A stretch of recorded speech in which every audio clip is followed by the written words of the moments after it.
be disappointed if something would be in the works, and if it is, we'll take care of it.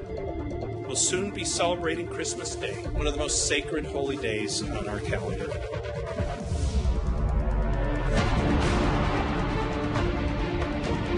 김정은동 측에서 전체 혁명 위협의 전국적 완성을 위한 투쟁에서 책임과 본분을 다해 나갈 큰 조리를. North Korea, we are watching very closely.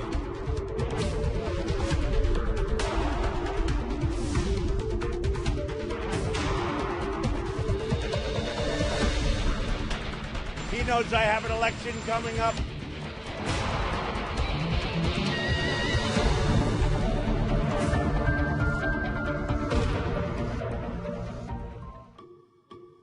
예, 오늘 뉴스탑10은 외교안보 소식으로 시작을 합니다. 이 다탄두 ICBM으로 워싱턴과 뉴욕 등 미국의 심장을 노리는 북한의 야망이 조금씩 드러나고 있습니다. 이 트럼프 대통령은 뭔가 진행 중이라면 실망할 것이다 이렇게 북한을 재차 경고했는데요. 그런데 상황은 녹록치 않아 보입니다. I'd be disappointed if something would be in the works, and if it is, we'll take care of it. But we'll see. We're watching it very closely. We're watching North Korea. We're watching many places actually very closely. But North Korea, we are watching very closely. 네, 이제부터 하나하나 뜯어보겠습니다. 먼저 김정호 실장님. 최근 북한의 중대시험 2차례나 있었고 그 전에는 트럼프 대통령이 모든 걸 잃을 수도 있다라고 표현했는데 이번에는 실망할 것, 처리할 것, 조금 수위가 낮아진 겁니다. 네, 처음에는 좀 강하게 얘기했죠. 만약에 북한이 도발한다면 모든 걸 잃게 된다 이렇게 강하게 얘기했는데 만약에 이번에도 강하게 얘기하면 오히려 북한의 도발을 유발할 수도 있고 또 야당에서 그걸 가지고 또 비난할 수도 있기 때문에 이번엔 좀 신중하게 말을 한 것 같은데 예. 그러나 말은 좀 신중했지만 여기에 모든 게 다 포함되어 있습니다. 실망할 거라는 얘기는 김정은 위원장에 대한 신뢰가 다 무너진다 이런 얘기가 되겠습니다. 그리고 우리가 처리한다는 얘기는 아마도 강력한 제재를 들고 나올 거다 가능성이 높아요. 지난번에 UN 주재 미국 대사가 이렇게 얘기했습니다. 만약 북한이 도발한다면 현재 여기 있는 UN 안보리 이사국들은 북한에 대한 새로운 제재를 준비해야 된다. 이런 얘기 분명히 얘기했기 때문에 아마도 처리한다는 얘기는 강력한 제재를 다시 이렇게 할 가능성이 있습니다.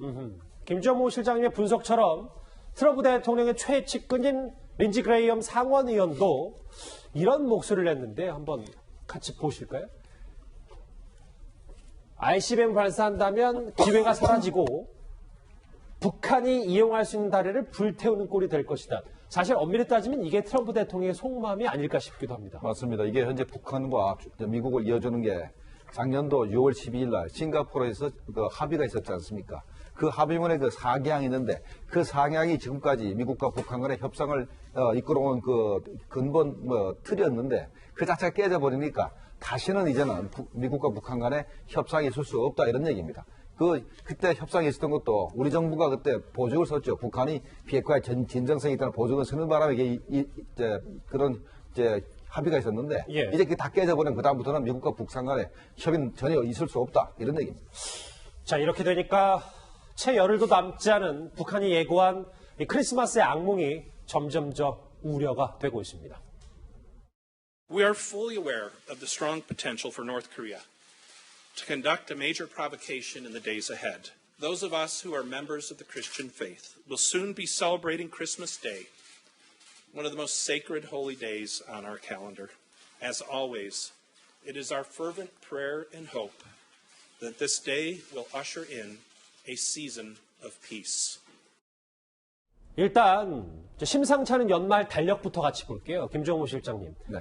보신 것처럼 21일에 이번 주 토요일에 노동당 전원회의가 있고 아마 예측컨대 성탄절 전쯤에 북한의 도발이 이루어질 수 있는 가능성이 높은데 제일 중요했던 게 이 비건, 미국 대표 책임자인 비건이었잖아요. 네. 근데 결국 북한의 응답 받지 못하고 오늘 일본으로 돌아갔습니다. 북한이 여러 번 얘기했습니다. 비핵화 협상의 협상 의제는 테이블에서 내려졌다.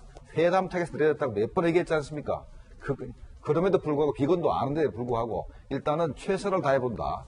마지막까지 최선을 다해본다는 입장에서 와서 이제 최선에 만나자고 했지만 벌써 김정은 위원장이 2번이나 백산 올라갔는데 백산 첫 번째 올라갔을 때 분명히 얘기를 했습니다. 이때 위대한 전략적 결단이 이루어졌다라는 게 첫 번째 나왔기 때문에 그 전략적 결단이라는 것이 새로운 길을 가는 것이기 때문에 현재 뭐 비건 정도의 그 위치에 있는 사람이 와서 뭐 최선을 만나가지고 북한의 새로운 길을 틀어보겠다는 것 자체가 무모한 일이었습니다.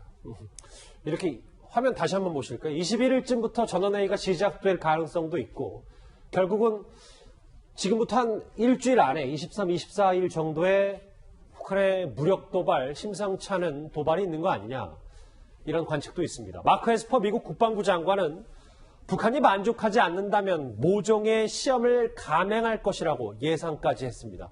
신 대표님, 네. 화면 그대로예요. 그러니까 어제 저희가 이 북한의 다탄두 ICBM에 대해서 대략적으로 설명을 좀 해봤었는데 이 한 발로 워싱턴과 뉴욕을 동시 타격할 수 있다. 이론적으로는 좀 가능한 얘기입니까? 이론적으로 알고 현실적으로 가능하죠. 왜냐하면은 대기권에서 재진입하면서 이제 쪼개어져서 다른 쪽으로 가는데 최고 고도가 주로 이제 ICBM 같은 경우는 한 2,000에서 2,500km입니다. 물론 대기권 진입하면 훨씬 줄어들지만 그때부터 쪼개져서 다른 쪽으로 날아가면 이 워싱턴 DC와 뉴욕이 뭐 수백 킬로미터 떨어지는 공간이지만 뭐 저 정도까지 벌어질 수 있을지 모르겠지만 어쨌든 다른 방향으로 날아갈 수 있다. 예를 들어서 워싱턴 DC에 있는 펜타곤 그리고 그 인근에 있는 어디인가 그래서 동시 다목표 공격을 할 수 있는 것이 다탄두 미사일이기 때문에 지금 뭐 미국이나 러시아, 중국 같은 경우는 10발까지를 한 로켓을 짓습니다. 예. 근데 저 형상을 봐서 아마도 최소 3발은 되지 않을까. 그렇다고 해서 5발 넘지는 힘들지 않을까.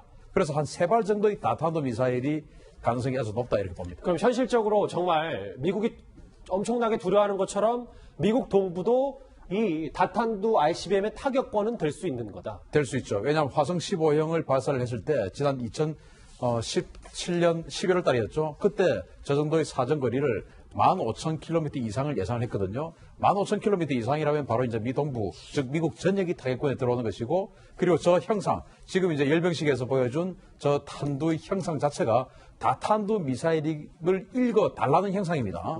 저 안에 탄두 하나만 있어가지고는 저렇게 공기장을 많이 받으면서 저런 형상을 할 이유가 없어요. 탄두가 여러 개 들어있으니까 저렇게 뭉통하게 만드는 것이거든요. 그걸 읽어 달라라는 거거든요. 그래서 그걸 읽어 준다면 미동부를 여러 곳을 동시 공격할 수 있는 능력이 되는 겁니다. 다음 주쯤에 아마 다탄두 ICBM 도발을 하는 거 아니냐라는 예상도 있어서요. 그런데 이렇게 비핵화 협상의 판이 깨지냐 마느냐 이런 중차대한 분위기에 북한의 지원군들이 전면에 등장했습니다. 한동안은 버틸 수 있겠죠. 이 중국이라는 버팀목이 있습니다. 이제 중국이 항상 들여다보다가 진짜 이건 힘든 법이 왔다 할 때는 사슴통을 갖추다가 이제 붙이는 역할을 하거든요. 러시아는 항상 그 사람의 가장 목이 말라 할 필요할 그 순간까지 기다렸다가 불쑥 치고 들어와서 너무 고마움을 사람을 탁 세워주는 겁니다. 오늘 새벽까지 있었던 의미 있는 움직임 중에 하나가 김정우 시장님. 중국과 러시아가 대북 제재 일부 해제를 요구하는 그런 걸 긴급 결의안으로 올려놨어요. 네, 저거는 뭐 북한의 도발을 막기 위한 명분을 내세울 수 있습니다만은 제가 볼 때는 중국과 러시아에 현재 북한 노동자들이 있습니다. 이걸 전부 다 20일까지 다 내보내야 되는데 아마도 현재 다 못 내보낼 것 같으니까 일단은 제재 해제를 일부 요구해가지고 약간 아직 다 못 내보낸 명분을 현재 축적하려는 게 하나고 그다음에 첫 번째 게 철도도로 협력 사업은 중국과 러시아에 굉장히 이익이 되는 사업입니다. 예. 저걸 이제 내세워가지고 일단 뭐 제재를 해제하자는 것은 북한을 돕기는 하는 건데 저거를 해주면 완전히 제재가 완전히 다 무너지는 겁니다. 어마어마한 돈이 들어가거든요. 수조 원이 들어갈 사업을 갖다가 제재 대상 면제하자 그러면 저거 자체가 미국을 완전히 뭐 북한 비핵화 하지 말자는 얘기가 똑같은 얘기입니다. 중러가 기습 제출하긴 했지만 가능성은 그렇게 높진 않다. 미국에서 벌써 반응이 나왔죠. 절대 현 단계에서는 받아줄 수 있는 게 아니다. 라고 명백히 거부했습니다. 이게 지난 2016년, 2017년 연이어서 대북 제재가 실시가 됐지 않습니까? 그러면서 어떤 면에서 보면 중국이 이 제재에 참여하면서 상당히 북한이 압박을 많이 느껴서 여러 가지 비핵화 협상에 나오고 했죠. 저는 지금 중러가 이렇게 어떤 면에서 보면 이제 제재를 풀자라는 것들 요구하는 건 굉장히 중요한 의미가 있다고 봅니다. 특히 어떤 면에서 보면 예전에 제재에 참가했던 중러가 이제는 완전히 북한 편이 됐다라는 것을 이제 상징적으로 보여주는 것이고요. 또 하나는 지금 미국이 일단 이 사안에 대해서 일단 거부를 했습니다만은 저는 우리 정부의 태도가 정말 중요한 것 같습니다. 왜냐하면 지금 우리 정부는 내심 어떤 면에서 이 문제에 대한 공식 입장을 발표하고 있지 않아요. 자, 그러면 이건 어떤 면에서 보면 지금 이 사안들을 보면 남북철도라 이런 걸 보면 문재인 정부가 하려고 하는 그 내용들이 꽤 있습니다. 자, 그러나 북한의 지금 비핵화를 전혀 진전되지 않은 상황에서 만약 우리 정부가 이 문제에 대해서 미온적으로 대처할 경우에 만약에 대북 제재가 없어진다고 한다면 과연 비핵화라는 문제가 우리가 담보할 수 있겠는가? 그런 문제가 있기 때문에 저는 문재인 정부가 이 문제에 대해서 확고한 입장들을 밝혀야 된다. 이런 생각이 듭니다. 자, 이렇게 지금 북미 간의 전운이 고조되고 있기 때문에 우리 군 당국의 경계 태세를 최고 수준으로 끌어올려야 할 텐데요. 자, 그런데 오늘 청주 공군기지에서는 우리나라의 첫 스텔스 전투기인 F-35A의 전력화 행사가 진행이 됐습니다. 그런데 행사는 모든 게 비공개였습니다. 외부로부터의 전략 자산을 비롯한 전쟁 장비 반입도 완전히 중지되어야 한다는 것이 우리의 주장입니다. F-35A의 보안 등급이 높은 것은 여러분들께서 잘 아시는 바와 같습니다. 다른 전투기들보다 훨씬 더 엄격한 보안 기준이 적용되고 있습니다. 화면 보시는 그대로예요. 한국 최초의 스텔스 전투기 전력화 행사에 국방부 장관이 빠졌다. 대신 공군 참모총장이었다. 신 대표님. 네. 과거엔 이랬는지 그리고 다른 날은 어떤지 좀 이것도 좀 궁금하네요. 자, F-15K 지금 현재 F-35 이전에 우리의 가장 강력한 전투기가 이제 F-15K는 당연히 그때 이제 장관이 참석을 했고 대대적으로 했었죠. 홍보도 했었고 그리고 이제 우리 이웃에는 일본 우리하고 비슷한 현재까지는 비슷한 F-35를 도입했죠. 42대를 도입했으니까 일본 같은 경우에도 방위상이 직접 이 행사를 주관을 했었습니다. 작년 2월에 일본은 방위상 주관으로 이 행사를 직접 주관을 했었고요. 예. 그러니까 이 정도의 전략 무기를 도입하는 것은 국민에게 홍보할 일이 아니겠습니까?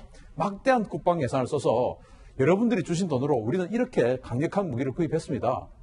그것을 홍보해야 될 일인데 우리는 완전히 지금 비공개를 하고 있는 그런 상황인데 이것은 그렇기 때문에 북한 눈치를 너무 심하게 보는 게 아니냐 이런 말이 나오는 것이죠. 자, 과거 빈센트 브룩스 전 한미연합사령관의 목소리 한번 같이 듣고 오겠습니다.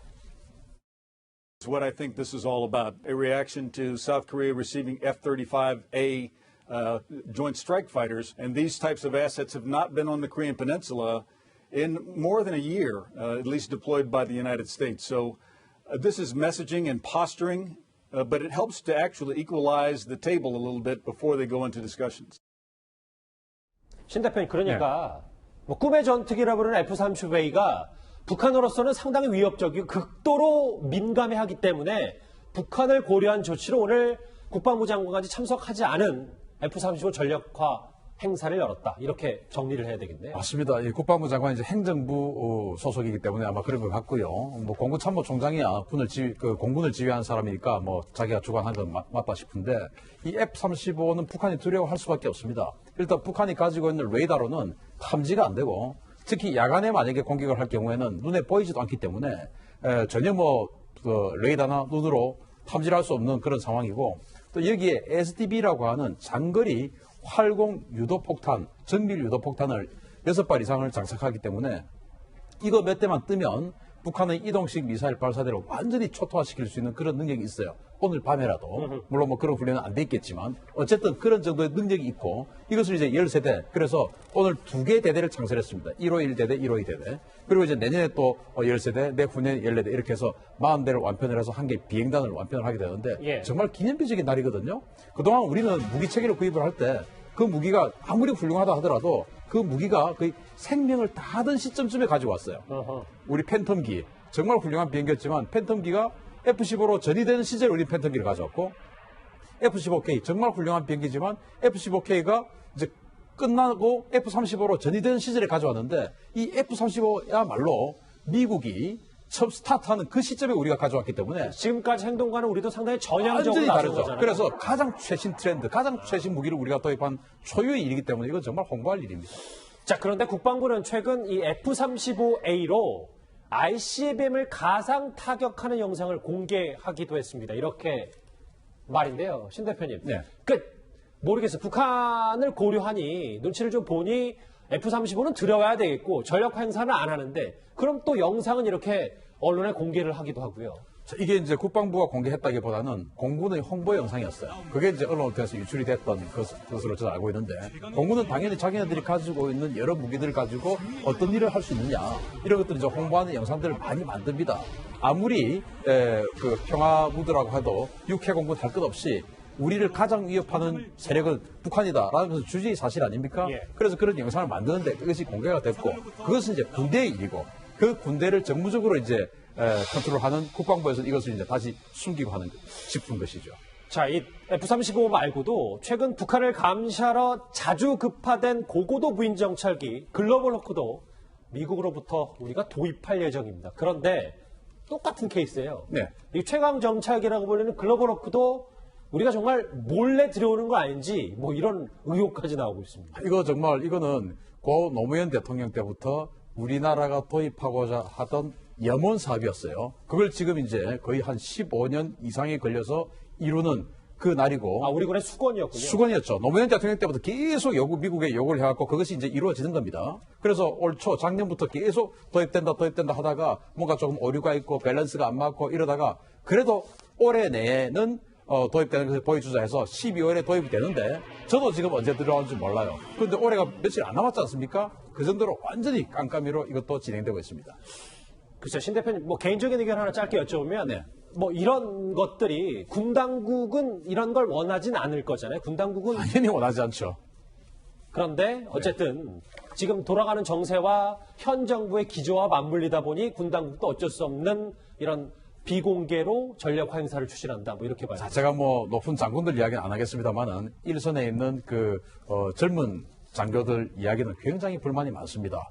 우리가 이렇게 강력한 무기를 가졌는데 이런 것들을 우리가 국민들한테 보여주고 우리 능력이 이 정도 되고 우리의 의지가 이 정도 있다는 걸 선포해주고 싶다. 그런데 국민들은 우리를 많이 오해하고 있는데 그것 좀 우리는 좀 알려주고 싶다라는 이야기를 많이 합니다. 네, 북한이 금년 들어서 400mm 방사포, 초대형 방사포, 그다음에 이스칸데르급 미사일, 그다음에 에이테킴스 미사일 이렇게 해서 전부 다 대한민국을 공격할 미사일 시험을 13차례에 걸쳐서 했지 않습니까? 예. 그러다가 해안파 발사까지 해서 9.1 군사합의도 깨버렸어요. 이제 더 이상 뭘 두려워해가지고 북한 눈치를 봅니까? 이제 더 이상 눈치 볼 필요가 없다 생각합니다. 알겠습니다. 오늘 있었던 F-35의 비공개 전력화 행사와 트럼프 대통령의 3중 경고 얘기, 외교안보 이슈 하나씩 정리를 해봤습니다.